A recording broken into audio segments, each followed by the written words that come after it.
We are now in January, the first month of a solar calendar year, and we're right around the time that New Year's resolutions start fading away.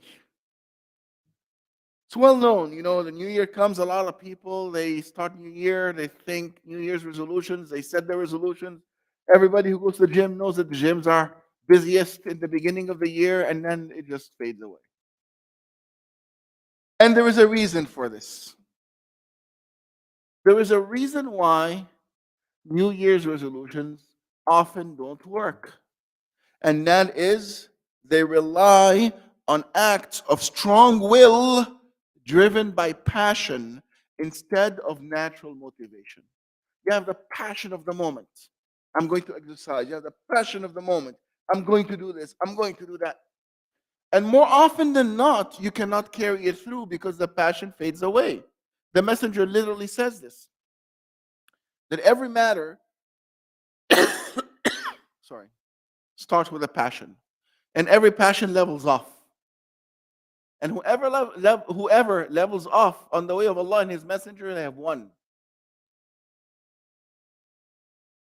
So if we want to truly be the best versions of ourselves, we need to not simply do things driven by passion, but actually have a consistent, lifelong commitment to be the better versions of ourselves. The hadith of the Messenger sallallahu alayhi wasallam, he says, alayhi salatu wasalam, إن هذا الدين متين إن هذا الدين متين فأوغل فيه برفق ولا تبغض إلى نفسك عبادة الله فإن المنبت لا أرضا قطع ولا ظهرا أبقى. This hadith has two parts. This hadith is mursal. Mursal means there is one person missing between the person narrating a hadith and the Messenger sallallahu alaihi wasallam. But the two parts, each of the two parts is backed by a sahih hadith. So the meaning of the hadith is sahih. This deen is solid. So engage in it gently. This deen is solid. Engage in it gently. وَلَا تُبَغِّضْ إِلَى نَفْسِكَ عِبَادَةَ اللَّهِ. And do not make the worship of Allah something that you find heavy, something that you dislike. You force yourself to pray many rak'at and you're not ready for it. After a while, it just weighs on you. It becomes more a burden than an act of closeness to Allah subhanahu wa ta'ala. Instead of finding joy in the worship of Allah, you find it's just a burden. And worship is not meant to be burdensome. It is meant to be liberating. It is meant to be empowering.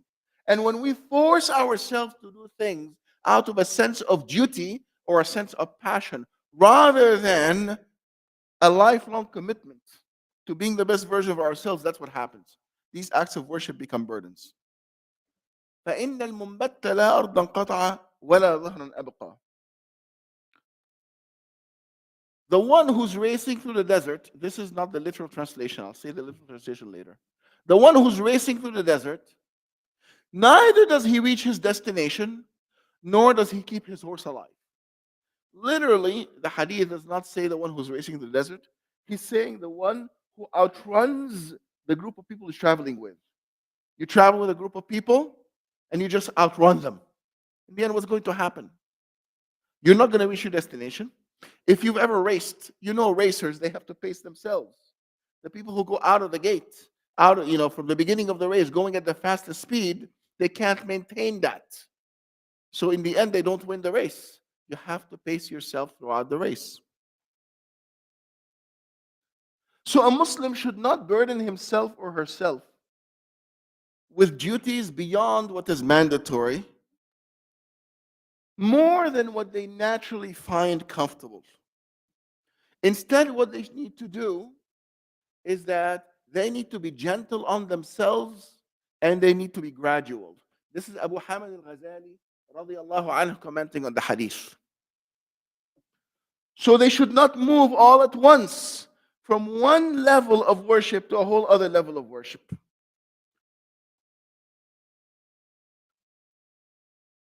The enemy of the guidance of Allah subhanahu wa ta'ala is our hawa, it's our desires, right? And one of our desires, one of our ahwa is laziness. And one of our ahwa is rest. One of our ahwa is not to overburden ourselves.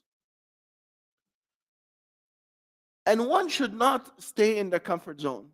So a Muslim should neither stay wherever they are comfortable, nor should they take the lead. Instead, you're always taking your step to the next natural step. Real change does not happen by acts of will driven by passion alone. Gradual change changes your very hawa, your very desires. In the beginning, you make a dua and you're just memorizing what it's saying. After a while, it comes natural to you. And after a while, you find joy in asking Allah subhanahu wa ta'ala to relieve your burden. You find joy in the dua. You made something you feel you did not live up to your own standards. You find joy in asking Allah for forgiveness.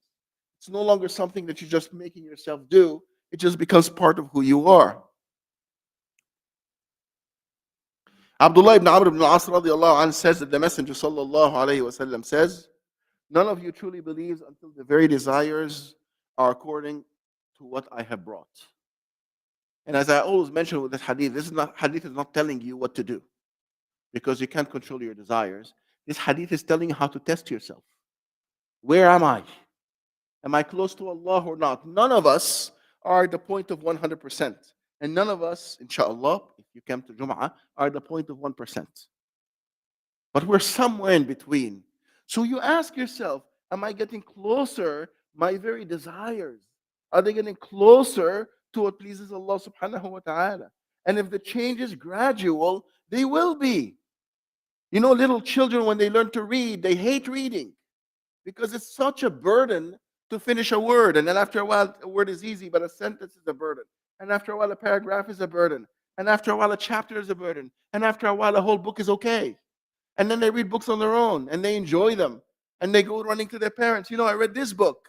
They find joy because they have grown naturally.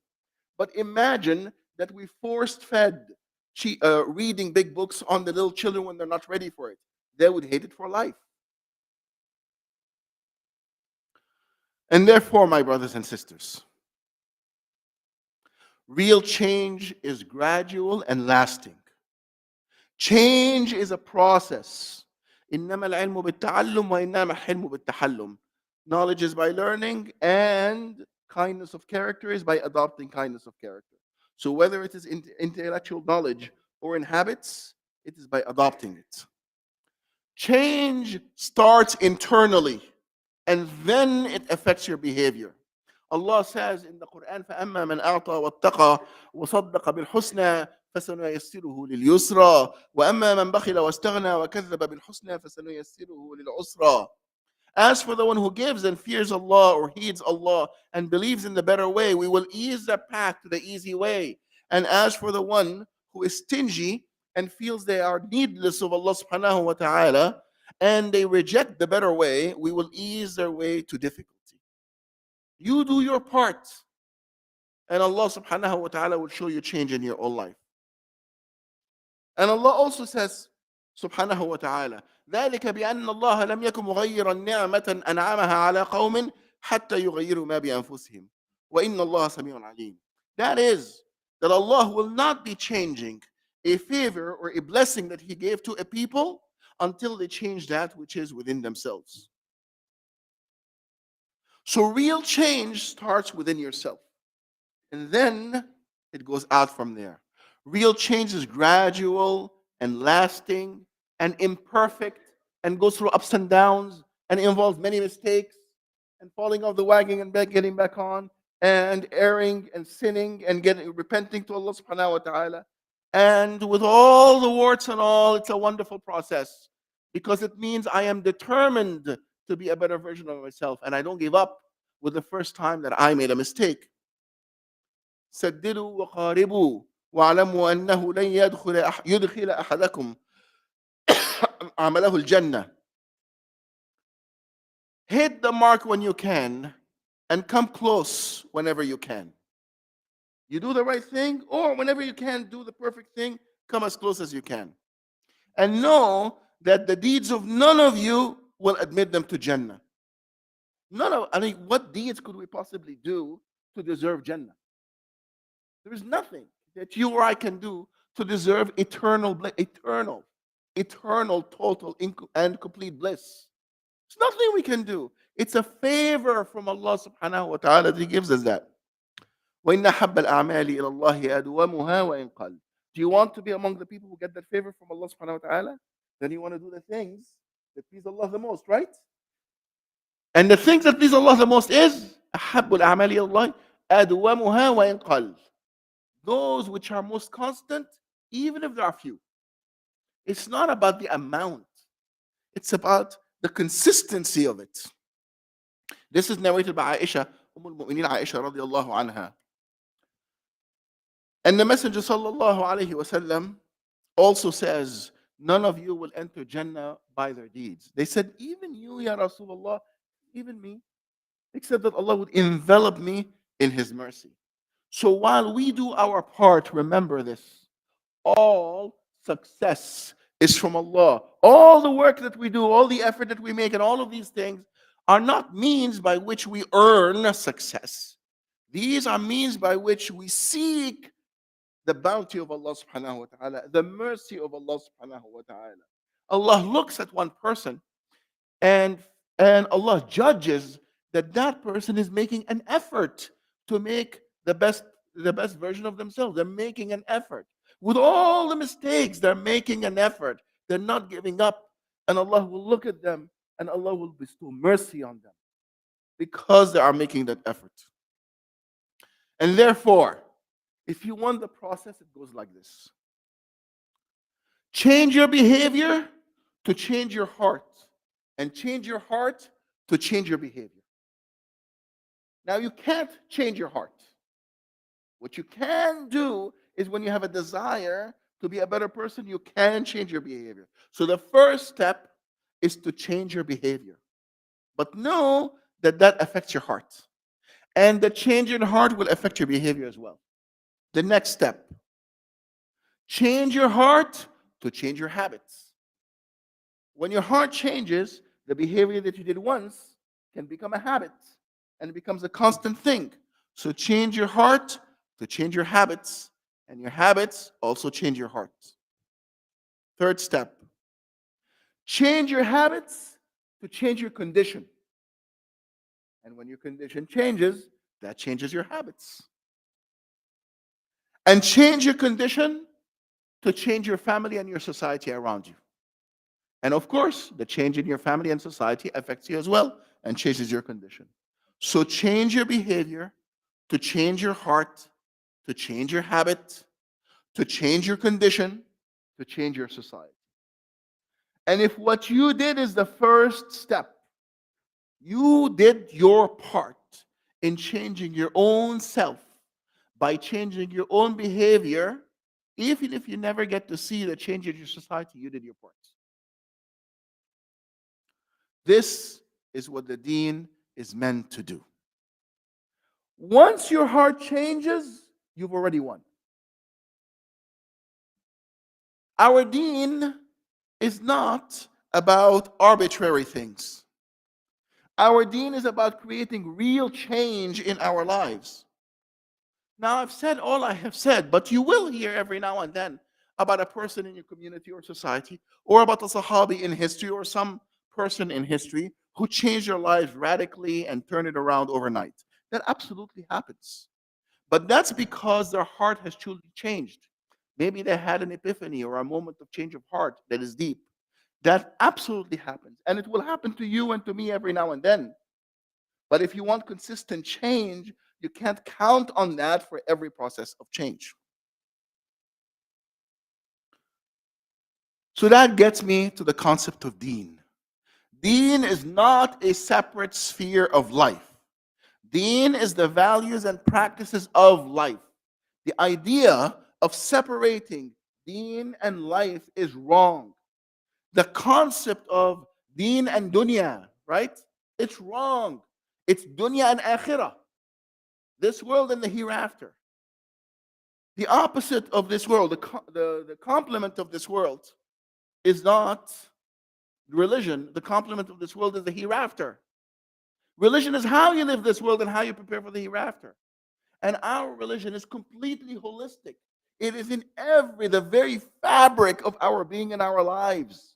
It is not a separate sphere of life. Deen is internal change first. Deen is practical, and it is meant to reflect itself in all aspects of our lives positively. And if my understanding of the deen reflects itself negatively on my life, then my understanding is wrong. Any understanding of the deen that will lead something other than the objective of the deen is an incorrect understanding of the deen. We complicate the deen while it is simple.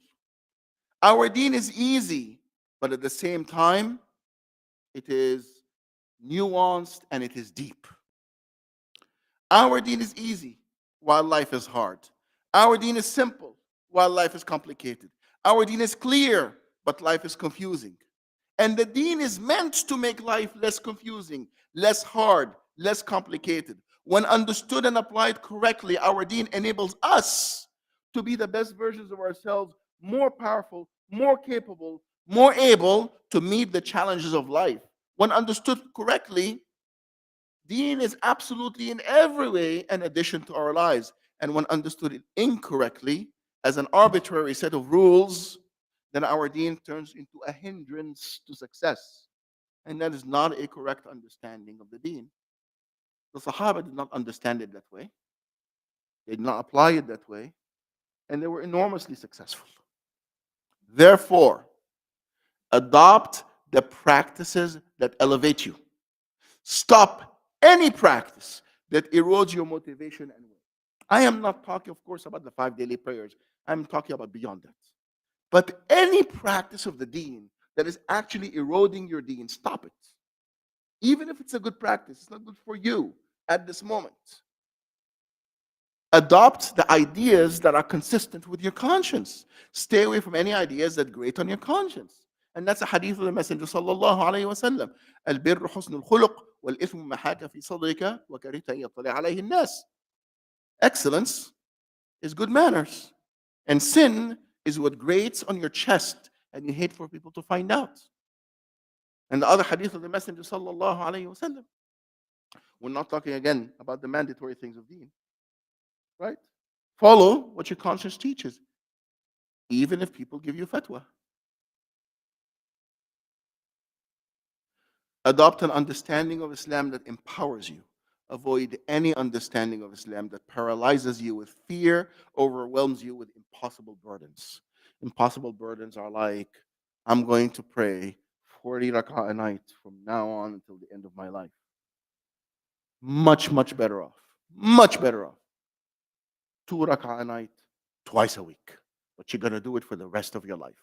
Rather than you're going to do the 40 rak'ah, and you're going to do it very, very well for 2 weeks, and then you're going to like skip every other day, and then you're never going to do it again, ever. Much better. Also, this idea of fear paralysis, where you're worried, you're so worried about what you're doing. Maybe I'm doing it wrong. You know, Abu Hurairah has a beautiful narration about people who are compulsive about wudu. Oh, maybe I broke my wudu. Maybe like, so he says, no, don't obsess. If you're not sure you broke your wudu. If you're not certain you broke your wudu, you have your wudu. You don't allow this compulsion to paralyze you, because nothing in deen is meant to paralyze you. So, my dear brothers and sisters, this deen is solid.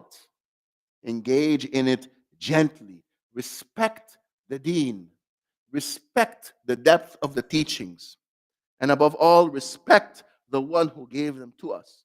And don't think you will swallow it whole, but think instead that it is a journey, a lifelong, beautiful journey of successes and failures, but always going upwards. I say these words of mine and I seek forgiveness for myself and for all of us. So ask his forgiveness that he may forgive us.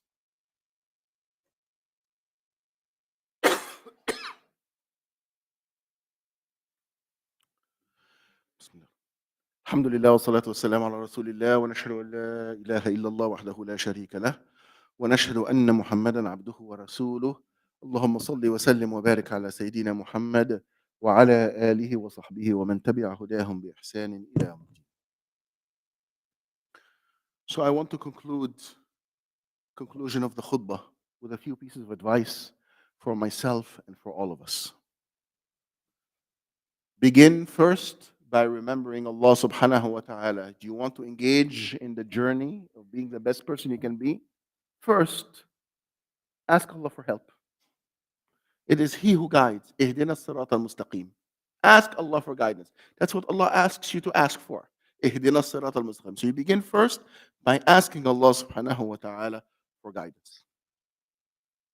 Then, improve yourself gradually but relentlessly, unceasingly. And then, don't let the fear of mistakes turn you away from learning and doing. Oh, I might not be doing it right, or so. Just learn. Learn and grow. Sahaba made mistakes. And sometimes they themselves would look at their own mistakes, they're silly mistakes. That's how they saw it. They, they didn't let that paralyze them. And then, one step at a time, you will transition from struggling with the little things to struggling with ever greater challenges. And that is when the whole process becomes so beautiful. You're struggling with tiny things and then bigger things and bigger things until you look back and you say, oh, subhanAllah, I'm nowhere where I was a few years ago. MashaAllah. And then learn that the process, you're empowered. Allah tells us the process. It's in Surah Al-Asr. Bismillah ar-Rahman ar-Rahim wal-Asr. Inna al-insana lafi khusr. We're all losing. As time passes, we're all losing. إِلَّا الَّذِينَ آمَنُوا, except those who believe. وَعَمِلُوا الصَّالِحَاتِ, and they do good deeds. وَتَوَاصَوْا بِالْحَقِّ, and they support each other in the pursuit of truth. وَتَوَاصَوْا بِالصَّبْرِ, and they support each other in the pursuit of patient perseverance. It's a process. You can do it. Everybody can. Is there anything in this surah's heart? No, just do it. Now, at what level do you do it? You're more capable than I am. You do it at your level. I do it at my level. Aim high. Aspire. Be ambitious. Aspire to achieve great things. Get back up from every setback. While you aspire to achieve great things, continue to work at the level you're able to make a difference. And remember that the great men and women also reach great heights one step at a time. And most likely at the moment, they did not realize they were doing great things. You know, the Sahaba in the middle of the Battle of Badr, they didn't realize at that moment what a moment of history that is. They just lived the moment. And in retrospect, they realized what it was. And finally, rely on Allah subhanahu wa ta'ala, just as we did at the beginning, we rely on Allah at the end. He alone is the guarantor of success.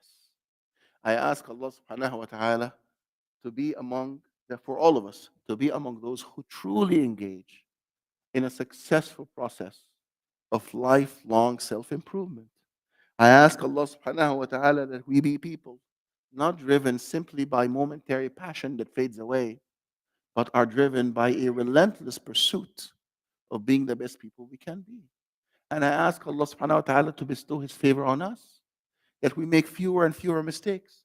We do greater and greater things, that our mistakes don't hurt us or those who are around us. And our good deeds have the blessing of Allah, that they have enormous positive effect beyond even what we thought of. And I ask Allah subhanahu wa ta'ala to elevate us among those whom He elevates, to forgive us among those whom He forgives, to guide us among those whom He guides. I ask Allah subhanahu wa ta'ala to show us the right path and to give us the strength of character to follow it. And I ask Allah subhanahu wa ta'ala to show us the wrong path and to give us the strength of character to avoid it. And I ask Allah subhanahu wa ta'ala to guide us and to use us to guide others. And that we be the right examples that others admire. اللهم اغفر لنا ذنوبنا اللهم بارك لنا وارحمنا رب اهدنا واهد بنا وعافنا واعف عنا ربنا آتنا في الدنيا حسنة وفي الآخرة حسنة وقنا عذاب النار اللهم انصر إخواننا في كل مكان اللهم انصر إخواننا في فلسطين اللهم انصر إخواننا الويغور اللهم انصر إخواننا في سوريا اللهم انصر إخواننا في كل بقاع الأرض يا ربنا يا رب العالمين عباد الله، إن الله يأمر بالعدل والإحسان وإيتاء ذي القربى وينهى عن الفحشاء والمنكر والبغي يعظكم لعلكم تذكرون. وأقم الصلاة.